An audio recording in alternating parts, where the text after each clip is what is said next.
We are a couple weeks removed from the conclusion of the last great piece of Star Wars content, and that is, of course, Season 2 of Andor. And, well, the more we find out about the creation of this project, the more I just get, just really, really sad about it, because the type of restraint that Tony Gilroy has professed, both when the show was releasing and in the aftermath, it's something that we would never get, not a stupid Dave Filoni, okay? Like, we heard how, he tinkered around, talking about Gilroy here for a second, how he tinkered around and how it was very possible of the idea of potentially having, the Emperor cameo. And it's like, well, you're going to be doing the politics stuff. You're going to be on Coruscant. It would make a lot of sense. Like, if you wanted to have, even if he was just in the background listening to Mon Mothma's address to the Senate after the Gorman genocide, it's like he could have been there. That could have made a lot of sense, right? But Gilroy just simply wanted to, he said that's a lot. Okay, that's a big storytelling device. And if he's going to be there,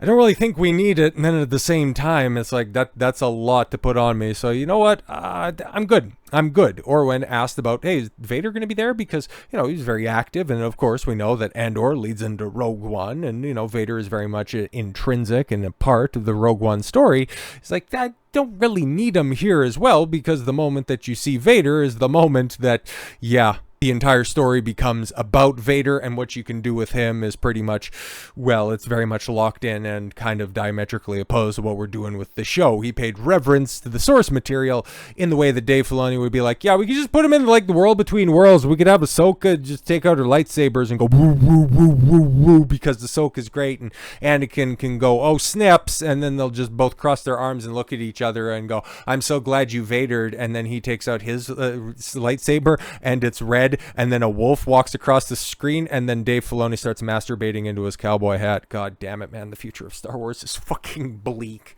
But hey, don't cry because Andor happened. Don't be sad that it's over. Just be happy that there's at least 24 episodes of competent storytelling. Oh, but 3 of them have the rebels playing rock, paper, scissors, and Mon Mothma's dancing at a wedding. God, you people are stupid. But Tony Gilroy, okay, what he's been saying, I don't have the clip of him also talking about how when we were making Andor Season 1, and then I was doing the planning for Andor Season 2, my office, it was backed up on that fucking Snow White set. Like, the dude's hilarious, and the fact that he's never going to work on another Star Wars project again is just infinitely sad. But yeah, it's like, in the moment that we could go ahead and put up, I think it was the Gorman set, it went on that fucking Snow White set. The dude's great, okay? And then also, his storytelling prowess, his restraint, and his understanding of what he wants to say is something that Dave Filoni could never let into his sissy mind. Tony Gilroy purposefully avoided Andor cameos from Jyn Erso and other Rogue One characters. If people didn't absolutely have to be there, they shouldn't. Exactly, man. This wasn't a key jangling extravaganza. Yeah, you had K2SO for a couple of episodes at the end, but it made sense because that was a story that had to be told. It would have been nice to have more K2SO, but it didn't make sense in the story. Yeah, he retconned the original canonical meeting between Andor and K2SO that was established last year in a comic book. But all of a sudden we want to get upset about creatives contradicting the lore, even though Dave Filoni made his entire career on doing that, and Tony Gilroy comes along and he does something equally in continuity and potentially better than a one-off comic book. But I digress. You want to hold that against them just because, Andor's boring, doesn't have enough lightsabers, or people using the Force. Fucking spastics with your goldfish memories. Anyways, in a testament to just how different Andor is from the usual Disney Star Wars slop, series creator and showrunner Tony Gilroy has revealed that despite Cassian's story being a prequel to Rogue One,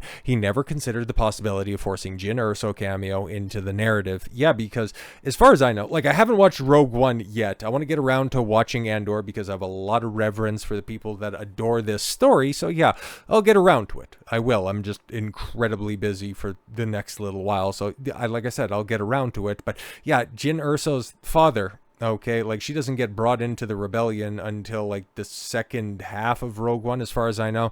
She's a new recruit, and it's kind of funny, if you watch Andor and lead into Rogue One, you come in and it's like, yeah, why isn't Andor the main character? Who's this boring ass Jyn Erso? Oh, right, because Kathleen Kennedy has a thing for boring and banal brunettes in lead roles. Oh, okay, cool. That totally makes sense. But yeah, Jyn's father, like, he's essential to the proto rebellion. So yeah, just going, oh yeah, here it's what, bring your daughter to work day? Fucking robot chicken Star Wars gag. It's like, yeah, it doesn't quite make sense now, does it? But anyways, Gilroy, who also, yeah, at the 11th hour was brought in to touch up the script for Rogue One, and oversaw significant portions of its additional photography and editing, spoke to his disinterest in getting Felicity Jones to reprise her role as the Rebel Scout while speaking to Entertainment Weekly's Dalton Ross following the series finale. As directly, if he had ever considered a last-minute Andor appearance from Jyn, the showrunner plainly asserted no. I was asked that several times. I tried to sketch some versions along the way of what we could do, but episode 12 of Andor is very unique.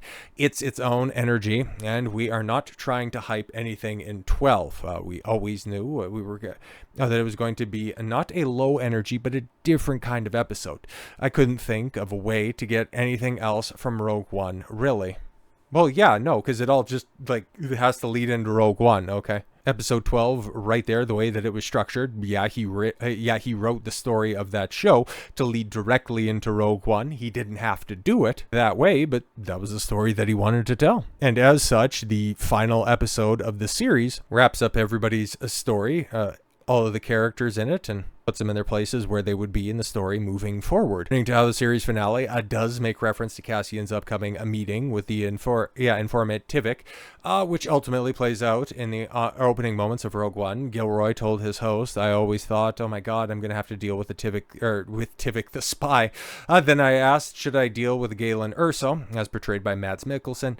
And was there anybody else? I really thought I was going to have to use Danny Mays as Tivik. I thought, well, we probably should." Wow, this is stuff that, yeah, Dave would never even possibly consider. No, but then Boba Fett crawls out of the Sarlacc pit, and then he joins up with the Tusken Raiders, and he gets a stick, and then he comes back, and he finds Fennec Shand in the desert, and then he brings her to a mod parlor and gets her a robot stomach because I'm really good at my storytelling. However, rather than distract from Andor's core narrative by attempting to stuff its finale with member berries, Gilroy noted that he ultimately erred against having cheap cameos from any Rogue One who hadn't already appeared in the series. In the end, I realized if people didn't absolutely have to be there, they shouldn't be, explained. And it would have been lame to bring Jyn back as a cameo. It would have been really disrespectful in a way. I'd rather honor Rogue and keep it straight. Fuck, man. Like, that does make me sad, okay? Because we're never going to get this level of care again. It's just going to be all the way going back to the slot mines. And you know what? If you don't like Andor, that's totally fine. Hell, after I watch it, I might not like it, even though I've heard the breakdowns. I've, respect the people who have broke it down's opinions quite a bit. And I've heard, the only thing that I've heard from detractors is it's boring and lesbians and there was the rape scene. It's like, oh, okay, cool. Rebels played rock, paper, scissors. It's like, can you like define anything specific that's bad about it? Or you just don't like it because hating Disney Star Wars is more central to your personality than watching and appreciating a good story? I'm just saying. But even leading up to season 2 of what was regarded as the best piece of Star Wars content ever produced under the umbrella of Disney, everybody was kind of resigned to the fact that, yeah, this would be the last opportunity for some good Star Wars to come out. Yeah, there's a good chance and not many people are going to tune into this one. Hey, maybe there's some eyeballs, some people hearing good things about the first season from a few years back. Maybe they'd come around, but everybody was kind of resigned to the fact that, based on the trajectory of Disney Plus, nobody's really going to check this out. And then we got the Nielsen ratings. Star Wars back on Nielsen charts with Andor. Fans send Disney the message. Oh shit, I did not see this one coming. Legitimately, I was resigned to the fact that, yeah, Andor season 2, it could be as great as possible. It literally wouldn't move the needle. And then it did. Okay. Star Wars is back on the Nielsen charts with the release of the 3-episode premiere of Andor season 2, which actually performed better than the season 1 premiere. I beg your pardon? What?